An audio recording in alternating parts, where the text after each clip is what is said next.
Hello বন্ধুরা। তো আজকে নিয়ে চলে এসেছি একটা ছোট্ট মিনি ব্লগ নিয়ে।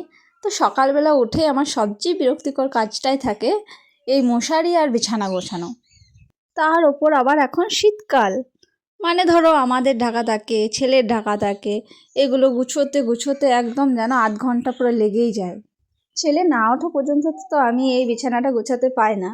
আর যদিও ও যত ঘুমায় ততই আমার ভালো, কারণ বাসি কাজগুলো আমার সব হয়ে যায়।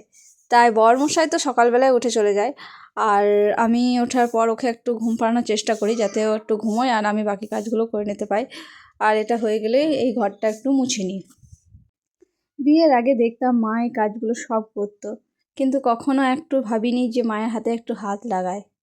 তখন একটু স্কুল কলেজ টিউশন ওই করেই কাটিয়ে দিয়েছি, বাড়িতে থাকলেও কখনো দেখতাম না মা কী করছে না করছে।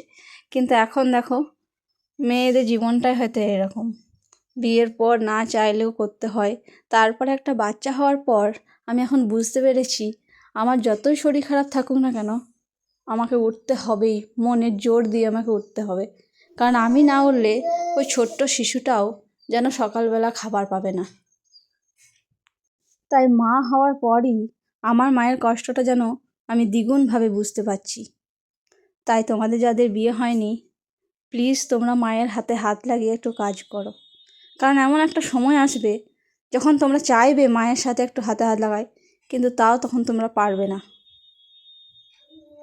এখন মনে হয়, ইস, এগুলো তো এখন করছি, আগে কেন মায়ের হাতে একটু হাত লাগিয়ে দিইনি, মায়ের কেন একটু সেবা করিনি।